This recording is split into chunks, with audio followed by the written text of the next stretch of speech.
गुरुर्ब्रह्मा गुरुर्विष्णु गुरुर्देवा महेश्वरः गुरुरेव परं ब्रह्म तस्मै श्रीगुरवे नमः। अखण्डमण्डलाकारं व्याप्तं येन चराचरं तत्पादं दर्शितं येन तस्मै श्रीगुरवे नमः।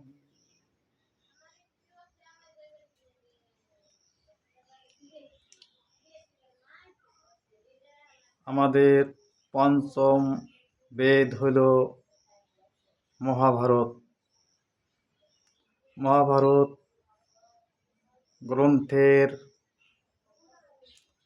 একটা ছোট অংশ হল গীতা। এই গীতা বইয়ের ভিতরে শ্রী ভগবান উবাচ যদা যদা হি ধর্মস্য গ্লানির্ভবতি ভারত অভ্যুত্থানমধর্মস্য তদাত্মাनं সৃজাম্যহং পরিত্রাণায় সাধূনাং বিনাশায় চ দুষ্কৃতং ধর্ম সংস্থাপনার্থায় সম্ভবামি যুগে যুগে। যখন যখন ধর্মের গ্লানি ও অধর্মের বৃদ্ধি হয় তখন তখন আমি আবির্ভূত হয়ে সাধুদের রক্ষা করি, পাপীদের বিনাশ করি, ধর্ম সংস্থাপন করি। একথা শ্রী ভগবানের গীতা গ্রন্থে এভাবে আছে। এখন আমরা ধরে নেই এই শ্রী ভগবান হলেন শ্রীকৃষ্ণ। এখন এই ভগবান শ্রীকৃষ্ণ ধরেই তার আগে পাশে বিচার বিবেচনা যদি করি, তা তিনি আবার বলেছেন এর আগে, শ্রীকৃষ্ণ বলেছেন এর আগে তিনি মৎস্য, কূর্ম, বরাহ, বামন, পরশুরাম, শ্রীরাম প্রভৃতি অবতারে এই ধরাধামে এসেছিলেন এবং এই সময় তিনি প্রথম প্রকাশ করেন অর্জুনের সামনে। এই সাথে আবার ওই গীতার ভিতরে বলেছেন ওই যে যদা যদা হি ধর্মস্য, যখন যখন ধর্মের গ্লানি হয়। এতে বোঝা যাচ্ছে ধর্মের গ্লানি শুধুমাত্র শ্রীকৃষ্ণের সময়ে সেই দাপর যুগেই হয়েছিল না। এই ধর্মের গ্লানি আগেও হয়েছিল, পরেও হচ্ছে এবং হতে থাকবে। এখন যদি আমরা আমাদের নিকট প্রশ্ন করি বা আমাদের পৃথিবীর চারদিকে দেখি, শ্রীকৃষ্ণ জি দাপর যুগে যাওয়ার পর ধর্মের কি গ্লানি হয়নি? সমাজের কি অবনতি হয়নি?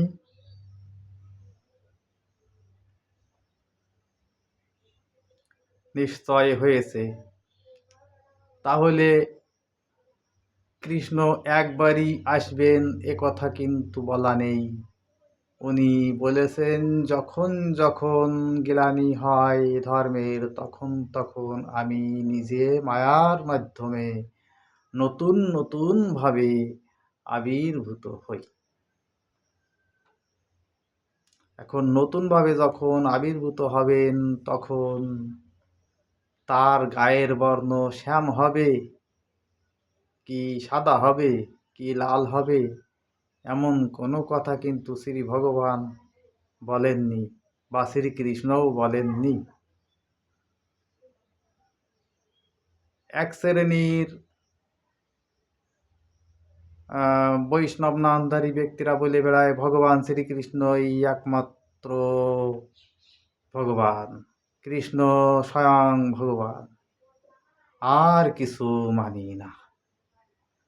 আসলে কৃষ্ণ ভগবান, কিন্তু কৃষ্ণ ওই ওই সময় স্বয়ং ভগবান ছিলেন, তাও মানলাম। পরবর্তীকালে উনি যে আসবেন এটাও তো মানতে হবে, এবং উনি যখন যখন গিলানি হয় তখন তখন আসেন। এই সত্যকেও স্বীকার করতে হবে। এই সত্যকে অস্বীকার করে গোঁড়ামি করে মাঠে ঘাটে ভণ্ডামি করার মতো কথা বললে তো হবে না। দেখতে হবে, আগে পিছিয়ে সব জায়গায় দেখতে হবে, কোথা থেকে কোথায় কেমন মিল অমিল আছে না আছে।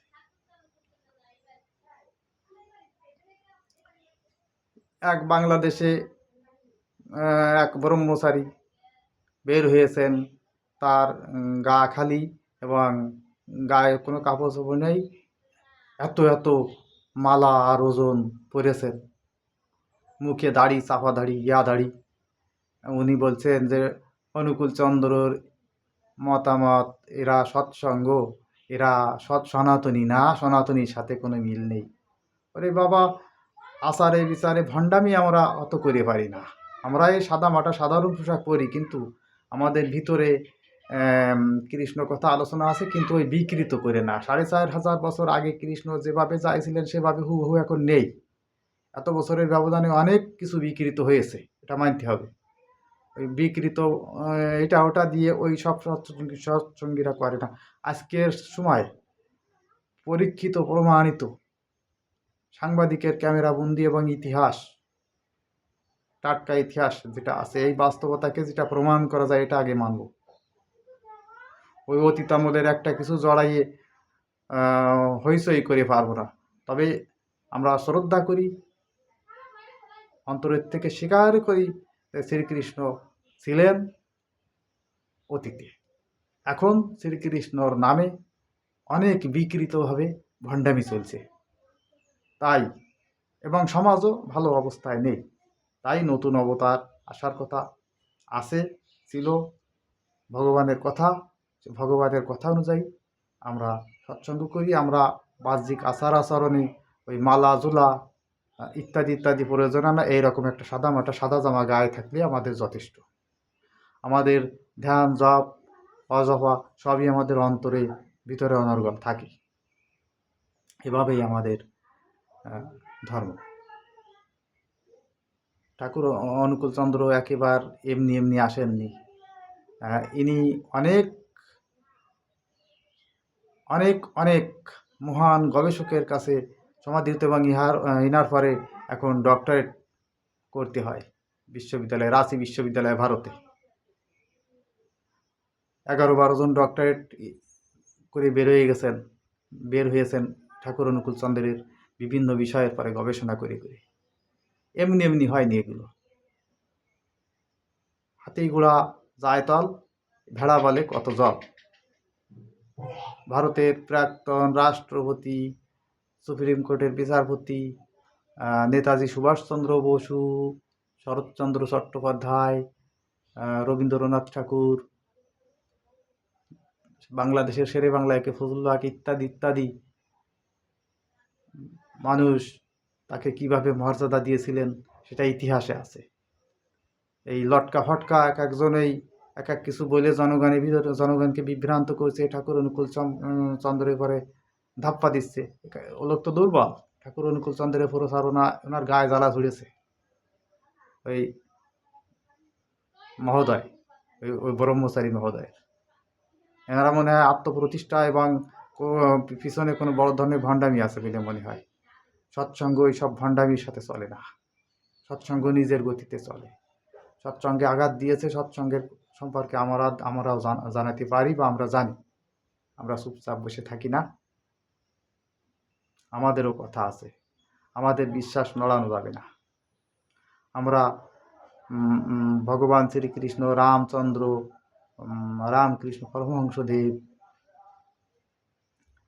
সবাইকে অন্তর থেকে দেখি। আমাদের ঠাকুর অনুকূল চন্দ্রের একটা ছবি সামনে আছে আমাদের আসনে, থাকলেও আমরা অন্তরের থেকে আমাদের যে পুরুষোত্তমগণ আছেন বিভিন্ন সময়ে সবাইকে শ্রদ্ধা করি। আমাদের প্রার্থনার ভিতরে সবাইকে শ্রদ্ধা করতে হয়।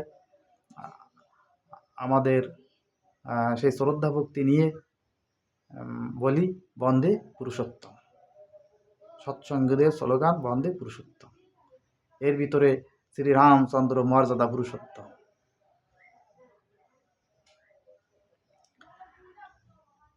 একজন কপালে তিলকধারী কি যেন এক প্রভু, উনি সামাজিক মিডিয়ায় বলে যাচ্ছেন যে তোমরা কেউ সৎসঙ্গ করো না। ঠাকুর অনুকূল চন্দ্রের ছবি আসনের পরে দিয়েছেন, ওখানে কৃষ্ণের ছবি আসনে নেই। হ্যাঁ, এরা পাপে নরকগামী হবে। কি কথা, কি কায়দা! আসলে কি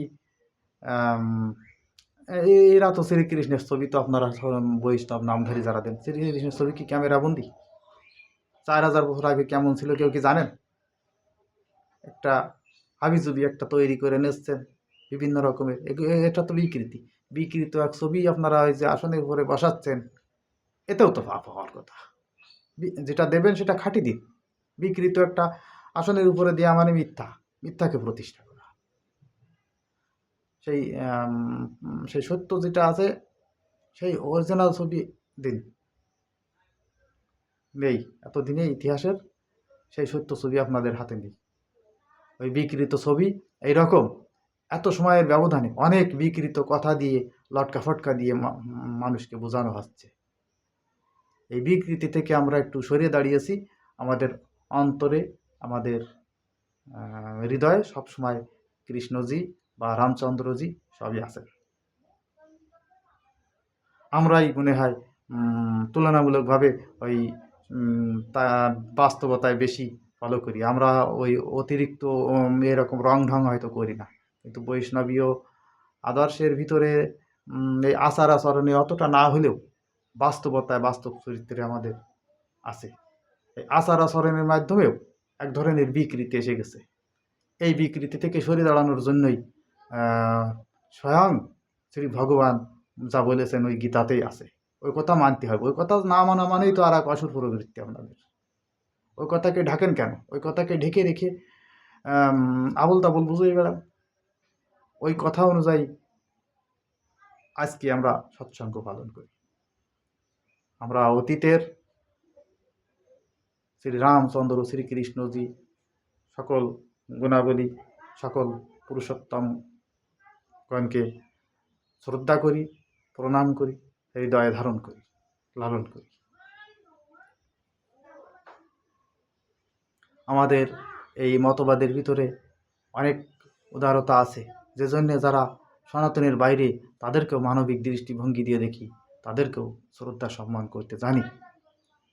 আপনারা ওই ধর্মকে ব্যবহার করে আবেগী হয়ে এক ধরনের সাম্প্রদায়িক উস্কানিও দেন বলে মনে হয়। সৎসঙ্গ কোনো সাম্প্রদায়িক উস্কানি দেয় না, এটা মানবিক শ্রদ্ধাবোধের জায়গা। আজকে শ্রদ্ধাবোধের প্ল্যাটফর্ম এখানে।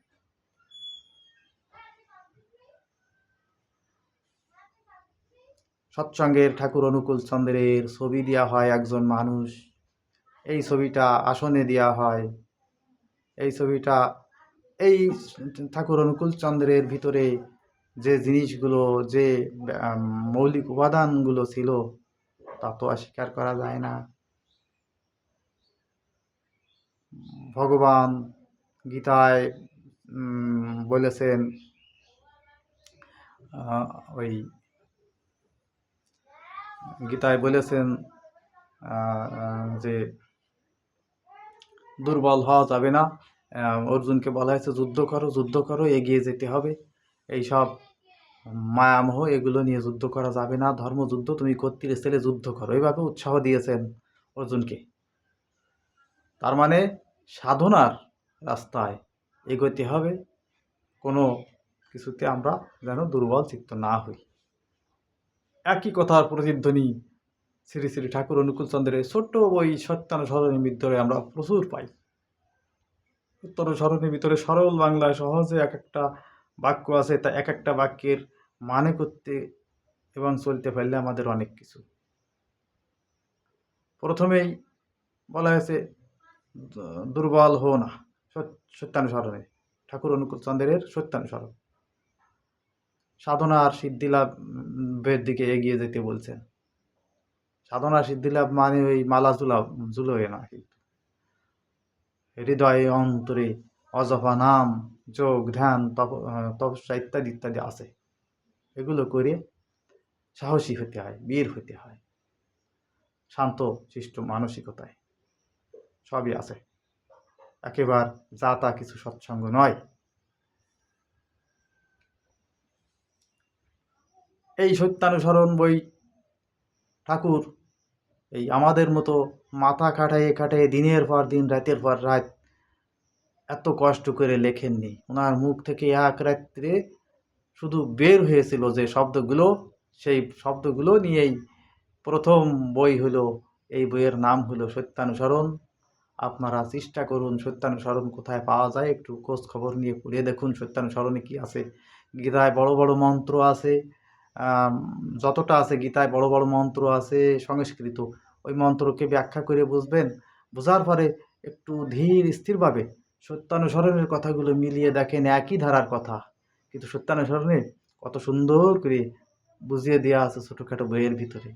সত্যানুসরণ যখন পাঠ করি তখন আমরা এটাকে গীতার মতো মর্যাদা সম্পন্ন একটা বই মনে করি, এবং নবগীতাও বলা যায়। এই গভীর ঈশ্বর তত্ত্ব আলোচনা মানেই তো গীতা। তা এই সত্যানুসরণের ভিতরে, ছোট এই বইয়ের ভিতরে গভীর ঈশ্বর তত্ত্ব আছে।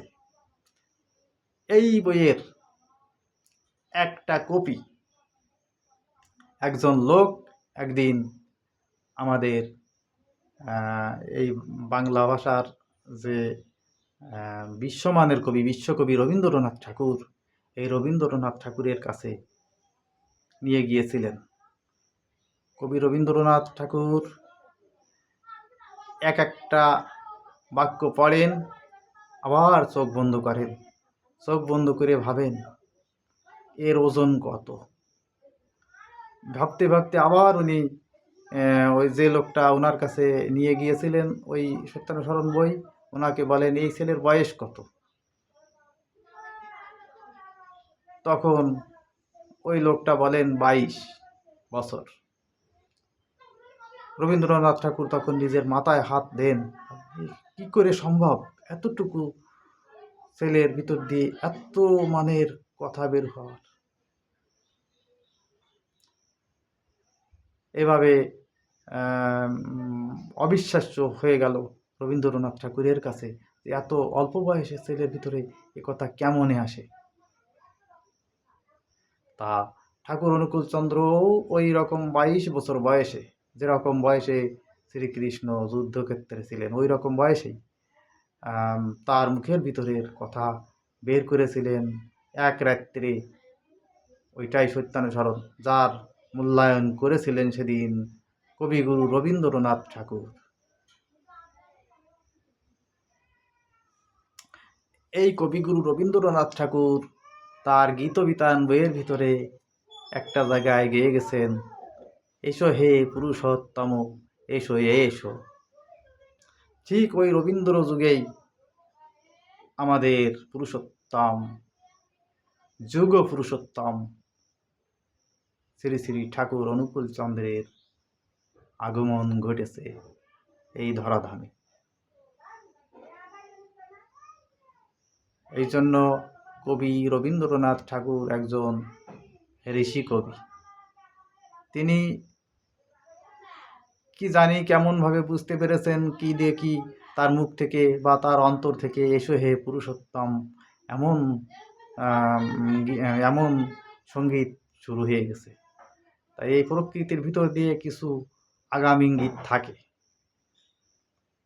আর কিছু বাস্তবতা থাকে। ঠাকুর অনুকূল চন্দ্রের সৎসঙ্গ হয়ে বাস্তব জীবন আদর্শ এবং আমাদের জীবনের অনেক সমস্যার সমাধান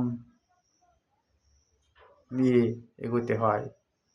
তাকে আমরা কল্কি অবতার হিসেবে মানি। কল্কি অবতার শ্বেতাশ্বের উপর থাকতে চেয়েছিলেন এবং সেতার উপর নির্ভর করেছিলেন থাকতে চেয়েছিলেন এবং তিনি হিমালয়ের পাদদেশে সম্ভল গ্রামে জন্মগ্রহণ করার কথা, আবির্ভাব হওয়ার কথা। কিন্তু ওই যে আমাদের ঠাকুর অনুকূল চন্দ্রের বাড়ি, ওই সেই পাবনার পদ্মা নদীর স্টিমার ঘাট সম্ভল গ্রামে। হিমায়তপুরের আর এক নাম সম্ভল। সম্ভলে শ্রী শ্রী ঠাকুর অনুকূলচন্দ্র যে রাত্রে আবির্ভূত হলেন, আকাশ থেকে পদ্মার পার পর্যন্ত দিব্য বিভূতি ছড়িয়ে হাসতে হাসতে তিনি তার অস্ত্র দিয়ে গেছেন বিভিন্ন নাম ধ্যান জপের ভিতর দিয়ে, এবং তার শ্বেতাশ্ব এই সাদা পোশাকধারী যারা আছেন এনাদের কাছ থেকে অনেক কিছু পাওয়া যায়। এবং এখানেই পুরুষোত্তমের কাছে মাথা নোয়া মানেই কল্কি অবতারের স্মরণে যাওয়া। এভাবেই সৎসঙ্গীরা কল্কি অবতারের শ্রী শ্রী ঠাকুর অনুকূলচন্দ্রের জয়গানে বলে ওঠে, জয় গুরু বন্দে পুরুষোত্তম।